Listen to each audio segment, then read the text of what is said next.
जय श्री महाकाल दोस्तों। सावन का सोमवार इस साल 11 जुलाई से शुरू होने जा रहा है। पहला सावन सोमवार व्रत 14 जुलाई को रखा जाएगा। अगर आप भी इस साल पहली बार सोमवार का व्रत रखने वाले हैं तो इसका सही नियम क्या है और इसकी व्रत कथा क्या है, आइए जानते हैं। कैसे करें सावन सोमवार का व्रत।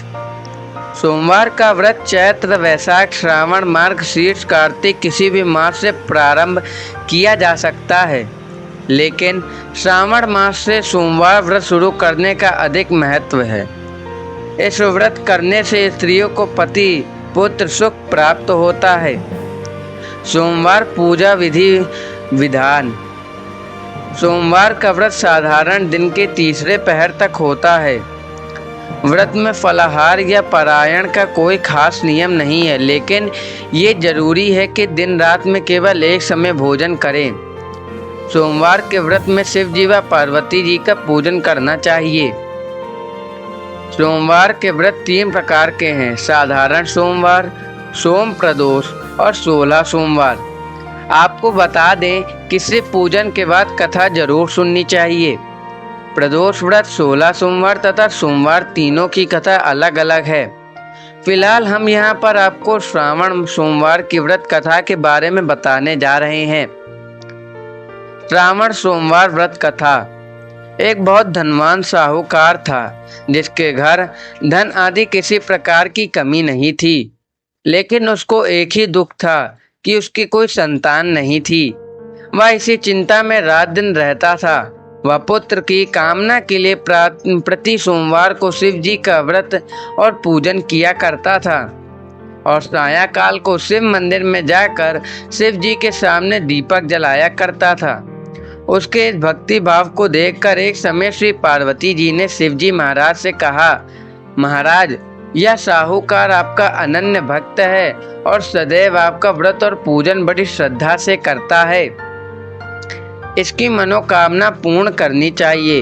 शिव जी ने कहा, हे पार्वती, यह संसार कर्म क्षेत्र है। जैसे किसान खेत में जैसा बीज बोता है वैसा ही फल काटता है, उसी तरह इस संसार में प्राणी जैसा कर्म करते हैं वैसा ही फल भोगते हैं।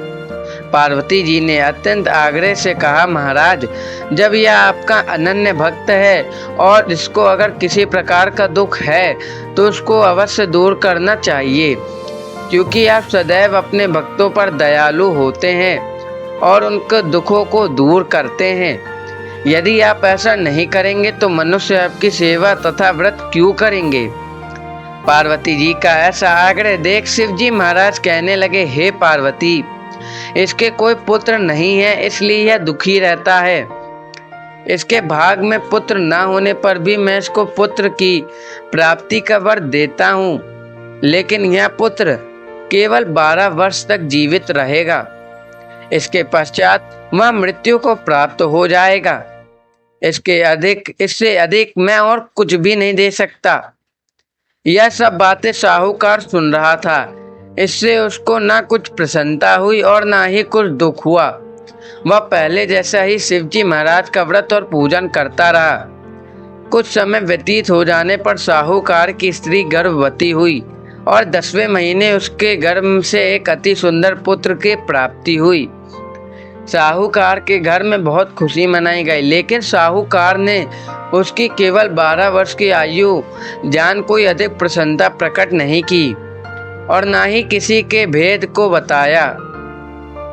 जब वह बालक 11 वर्ष का हो गया तो उस बालक की माता ने उसको उसके पिता से विवाह आदि के लिए कहा, तो वह साहूकार कहने लगा कि अभी मैं इसका विवाह नहीं करूंगा, अपने पुत्र को काशी जी पढ़ने के लिए भेजूंगा। फिर साहूकार ने बालक के मामा को बुलाकर उसको बहुत सा धन देकर कहा, तुम इस बालक को काशी जी पढ़ने के लिए ले जाओ और रास्ते में जिस स्थान पर भी जाना, यज्ञ करते और ब्राह्मणों को भोजन कराते हुए दक्षिणा देते हुए जाना। वह दोनों मामा भांजे यज्ञ करते और ब्राह्मण को भोजन कराते और दक्षिणा देते जा रहे थे। रास्ते में एक शहर पड़ा। उस शहर में राजा की कन्या का विवाह था, परंतु जो राजकुमार विवाह कराने के लिए आया था वह एक आंख से काना था। उसके पिता को इस बात की बड़ी चिंता थी कि कहीं वर को देख कन्या के माता पिता विवाह से किसी प्रकार की अड़चन पैदा न कर दें। इस कारण जब उसने अति सुंदर सेठ के लड़के को देखा तो उसने मन में विचार किया कि क्यों ना द्वार चार के समय इस लड़के से वर का काम चलाया जाए। ऐसा विचार कर वर के पिता ने उस लड़के और उसके मामा से बात की तो वे राजी हो गए। फिर उस लड़के को वर के कपड़े पहनाकर घोड़ी पर चढ़ाकर दरवाजे पर ले गए और सभी कार्य प्रसन्नता से पूर्ण हो गए। फिर वर के पिता ने सोचा कि यदि विवाह कार्य भी इस लड़के से करा लिया जाए तो क्या ही बुराई है।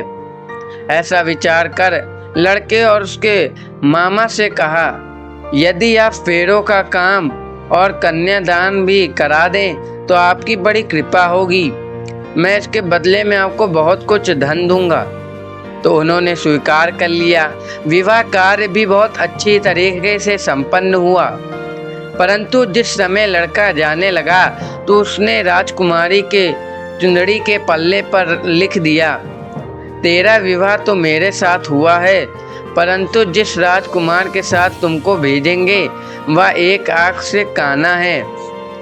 मैं अभी काशी जी पढ़ने जा रहा हूँ। लड़के के जाने के पश्चात राजकुमारी ने जब अपनी चुंदड़ी पर ऐसा लिखा हुआ पाया तो उसने काने राजकुमार के साथ जाने से भी मना कर दिया और कहा कि यह मेरा पति नहीं है, मेरा विवाह इसके साथ नहीं हुआ है।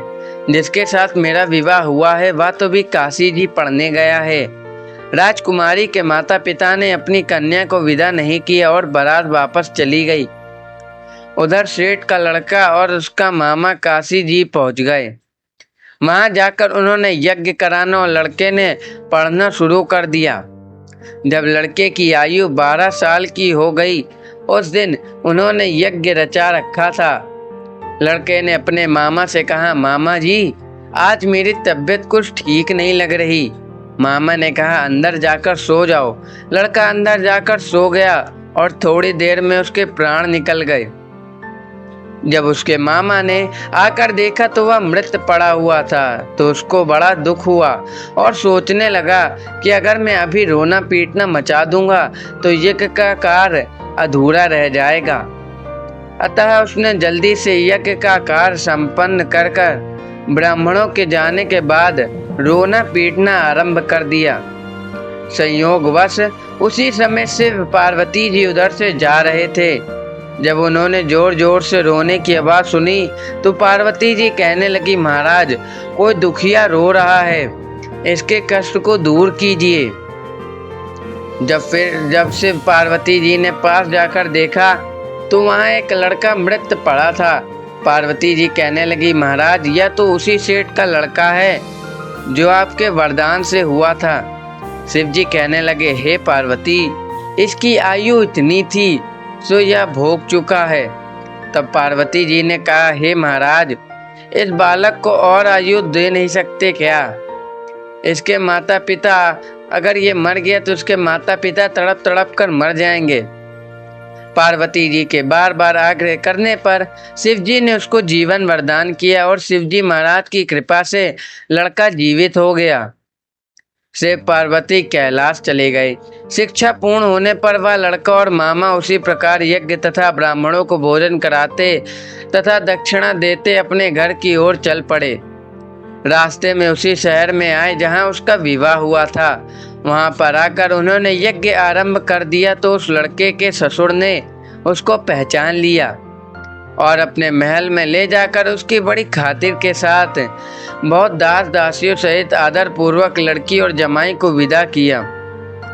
जब वे अपने शहर के निकट आए तो मामा ने कहा, मैं पहले घर जाकर खबर कराता हूँ। जब उस लड़के के मामा घर पहुंचे तो लड़के के माता पिता घर की छत पर बैठे थे और उन्होंने यह प्रण कर रखा था कि यदि हमारा पुत्र सुकुशल लौट कर नहीं आया तो हम नीचे छत से कूदकर मर जाएंगे।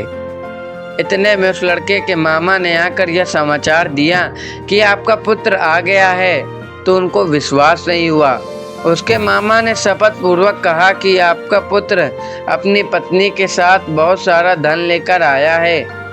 तो सेठ ने आनंद के साथ उसका स्वागत किया और सब बड़ी प्रसन्नता के साथ रहने लगे। इसलिए कोई भी सोमवार के व्रत को धारण करता है अथवा इस कथा को पढ़ता है या सुनता है, उसकी समस्त मनोकामनाएं पूर्ण होती है तथा इस लोक में सुख भोग कर अंत में सदा शिव के लोक को प्राप्त होता है। हर हर महादेव।